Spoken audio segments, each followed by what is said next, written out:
मैं मोहित सिकरवार आप सभी का स्वागत करता हूं आपके अपने चैनल घर पढ़ो पर। तो आज जीएस की जो टॉप 1000 एमसीक्यू की सीरीज चल रही है उसका 9th सेशन है और आप सभी का स्वागत है। इस सेशन में आज हम पढ़ेंगे गुलाम वंश और गुलाम वंश के बारे में जानेंगे कि क्या है गुलाम वंश, किस तरीके से गुलाम वंश के जो कालक्रम है किस तरीके से आगे बढ़ा है, क्या क्या महत्वपूर्ण घटनाएं हुई और साथ ही उससे रिलेटेड क्वेश्चन। तो क्वेश्चन फॉर्म में करेंगे। सबसे पहले देखेंगे क्वेश्चन क्या है, क्वेश्चन से रिलेटेड इन्फॉर्मेशन क्या है और एक क्वेश्चन से आप कैसे लगातार 4 या 5 क्वेश्चन बना सकते हैं। तो इस तरीके से आपके एक ही वीडियो में थ्योरी कंप्लीट हो जाएगी, मल्टीपल चॉइस कंप्लीट हो जाएंगे और वन लाइनर कंप्लीट हो जाएंगे। तो वीडियो अच्छा लगे तो शेयर करना और ज़्यादा से ज़्यादा दोस्तों के साथ इसे पहुंचाना और लाइक करना वीडियो को। तो चलते हैं पहले क्वेश्चन की तरफ। पहला क्वेश्चन क्या कहता है हमारा, गुलाम वंश की स्थापना किसने की थी। तो शुरुआत करेंगे बिल्कुल बेसिक से, गुलाम वंश की स्थापना किसने की थी। तो बात करते हैं गुलाम वंश की स्थापना की किसने की थी, कुतुबुद्दीन ऐबक। अब बात आती है गुलाम वंश की। एक क्वेश्चन तो ये हो गया कि गुलाम वंश की स्थापना किसने की, कुतुबुद्दीन ऐबक। दूसरे क्वेश्चन की बात करते हैं। दूसरा क्वेश्चन क्या बनेगा यहाँ से, दूसरा क्वेश्चन बनेगा गुलाम वंश का समयकाल क्या है। गुलाम वंश का समयकाल क्या है, 1206 से लेकर 1290 ईस्वी। ठीक है, दो क्वेश्चन हुए। अब तीसरा क्वेश्चन, कुतुबुद्दीन ऐबक गद्दी पर कब बैठा। तो गद्दी पर कब बैठा, 1206 ईस्वी। ठीक है, अगला क्वेश्चन, गुलाम वंश की स्थापना हो गई, गुलाम वंश का गद्दी पर सर्वप्रथम कौन बैठा। अब बात करते हैं कुतुबुद्दीन ऐबक के फेमस निर्माण कौन कौन से हैं, कुतुबुद्दीन ऐबक ने क्या क्या बनवाया। तो बात करते हैं कुतुब मीनार, कुतुब मीनार। दूसरा, अढ़ाई दिन का झोंपड़ा। ठीक है, क्या बनवाया है, अढ़ाई दिन का झोंपड़ा। कुतुबुद्दीन ऐबक को और किस नाम से जाना जाता था, लाल बख्श। ठीक है, लाल बख्श। तो कितने क्वेश्चन हुए यहाँ पर, 6 क्वेश्चन हो गए। 1206 से 1290 में गुलाम वंश, कुतुबुद्दीन ऐबक सर्वप्रथम गद्दी पर कहाँ बैठा, 1206 ईस्वी। क्या बनवाया, कुतुब मीनार, अढ़ाई दिन का झोंपड़ा। कुतुबुद्दीन ऐबक को किस और नाम से जानते हैं, लाल बख्श। अगला अगर बात करते हैं इसकी जो राजधानी थी, राजधानी कहाँ पे थी, लाहौर। 7 क्वेश्चन। अगला क्वेश्चन क्या है, 8वां क्वेश्चन इससे क्या बनेगा, कुतुबुद्दीन ऐबक की मृत्यु कब हुई थी। तो 1210 ईस्वी में। कब हुई थी, 1210 ईस्वी में। कैसे हुई थी, चौगान। ठीक है, क्या, चौगान खेलते समय। देखा आपने, एक क्वेश्चन से हमने 8 क्वेश्चन बनाए, मतलब 8 वर्नाइलर कंप्लीट किए। तो कैसा तरीका लग रहा है आपको, कमेंट बॉक्स में जरूर बताएं। और इस तरीके से आपको बहुत बेहतरीन समझ बनेगी, एक तो गुलाम वंश की, दूसरे टॉपिक को कैसे आप कनेक्ट कर पाएंगे एक दूसरे से। ठीक है, अब नेक्स्ट क्वेश्चन की तरफ चलते हैं। नेक्स्ट क्वेश्चन क्या है, नेक्स्ट क्वेश्चन है अढ़ाई दिन के झोंपड़े को किसने बनवाया। अभी किया है, अढ़ाई दिन के झोंपड़े को किसने बनवाया, कुतुबुद्दीन ऐबक। नेक्स्ट क्वेश्चन, इल्तुतमिश कब गद्दी पर बैठा था। ठीक है, इल्तुतमिश की बात करेंगे, इल्तुतमिश कब गद्दी पर बैठा। अब यहाँ पर उससे पहले गुलाम वंश के क्रम की बात कर लेते हैं। तो क्रम क्या है, ठीक है, क्रम की बात करते हैं।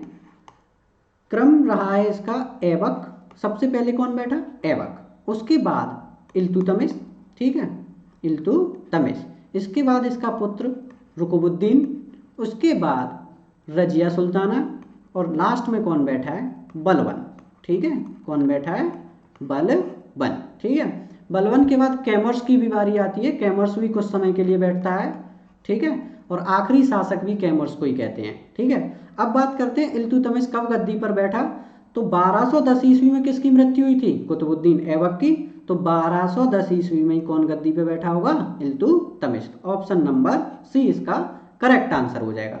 अब इल्तुतमिश की बात करते हैं। इल्तुतमिश ने क्या किया, इल्तुतमिश ने सबसे पहले 4 प्रकार के कर लगाए। कितने प्रकार के, 4 प्रकार के कर। ठीक है, 4 प्रकार के करों में सबसे पहला कर क्या है, जजिया। कौन सा कर है, जजिया। दूसरा कर कौन सा है, जकात। ठीक है, तीसरा कर कौन सा है, खम्स।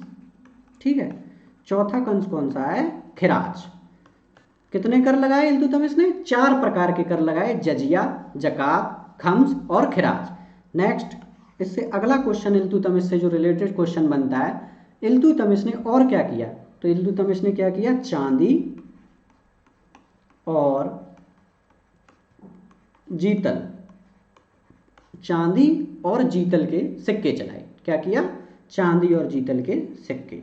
ठीक है, ये क्या है हुए, यहाँ पे देखिए क्रम पढ़ा हमने। इल्तुतमिश ने कितने प्रकार के कर लगाए, इल्तुतमिश ने क्या चलाए, चांदी और जीतल के सिक्के चलाए। ठीक है, इल्तुतमिश को एक काम और किया था, तुर्क ए चहलगामी। क्या किया था इल्तुतमिश ने, तुर्क ए चहलगामी। ठीक है, इल्तुतमिश ने क्या किया, तुर्क ए चहलगामी का निर्माण किया। इसके अंतर्गत 40 सदस्य थे, जो 40 सदस्य क्या करते थे, राजा के कामकाज में देखभाल और अन्य लोगों की मदद करते थे। राजकीय व्यवस्था के सुधार के लिए इसने क्या किया था, 40 जो सबसे शक्तिशाली व्यक्ति थे, शक्तिशाली व्यक्तियों को एकजुट करके एक संस्था का निर्माण किया, एक गठन किया, उसको क्या कहा, तुर्क ए चहलगामी। ठीक है, नेक्स्ट क्वेश्चन की तरफ चलते हैं। इल्तुतमिश के तुर्क चहलगामी में कितने लोग थे, अभी पढ़ा हमने, इल्तुतमिश के तुर्क चहलगामी में कितने लोग थे, 40। नेक्स्ट क्वेश्चन की तरफ चलते हैं। चांदी और जीतल के सिक्के किसने चलाए, तो चांदी और जीतल के सिक्के किसने चलाए हैं, इल्तुतमिश ने। नेक्स्ट क्वेश्चन की तरफ चलते हैं। दिल्ली की प्रथम महिला शासिका कौन है, आप सभी को पता है दिल्ली की प्रथम महिला शासिका कौन है, रजिया सुल्ताना। ठीक है, कौन है दिल्ली की प्रथम महिला शासिका, रजिया सुल्ताना। ठीक है, इसका ऑप्शन नंबर डी करेक्ट हो जाएगा, रजिया सुल्ताना। अब रजिया सुल्ताना की बात करते हैं। जब रुकनुद्दीन का शासन समाप्त होता है, रुकनुद्दीन को हटाया जाता है हत्या करने के बाद, तो दिल्ली की गद्दी पर किसको बिठाया जाता है, रजिया सुल्ताना को बिठाया जाता है, जिसे रजिया सुल्तान के नाम से भी जाना जाता है। रजिया सुल्तान के बारे में बात करते हैं। दिल्ली की प्रथम महिला है, सबसे पहली बात तो दिल्ली की प्रथम महिला। दूसरा, इसके जो पति का नाम था वो क्या था, अल्तुनिया। क्या नाम था, अल्तुनिया। ठीक है, अल्तुनिया से इसकी शादी होती है। शादी और 1240 ईस्वी में इसकी क्या है, मृत्यु।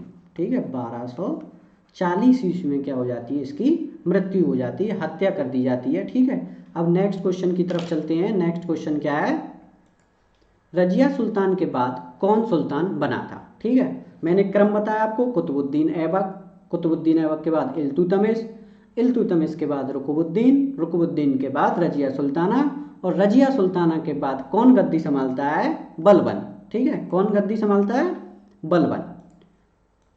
ठीक है, अब बलबन के बारे में थोड़ी सी डिटेल में जानते हैं, बलबन ने क्या क्या किया है, बलबन का जो शासन काल है वो कब से कब तक रहा है।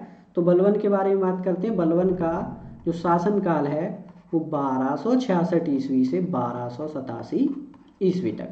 शासन कब तक रहा है बलबन का, 1266 से 1287 ईस्वी। अब बलबन ने काम किया क्या है, सबसे पहले तुर्क ए चहलगामी, ठीक है, तुर्क ए चहलगामी को समाप्त कर दिया। क्यों समाप्त कर दिया, क्योंकि जो बलबन है वो तुर्क ए चहलगामी का ही सदस्य था, और जो जब 40 लोग एक ही जगह पर 40 लोग शक्तिशाली बन जाएंगे तो राजा का क्या हो जाएगा, महत्व कम हो जाएगा, तख्ता पलट हो जाएगा। बलबन ने भी यही किया था, तो अब उसने क्या किया, उस संस्था को ही खत्म कर दिया जो 40 शक्तिशाली लोगों की संस्था थी। ठीक है, तुर्क ए चहलगामी का समाप्त किया।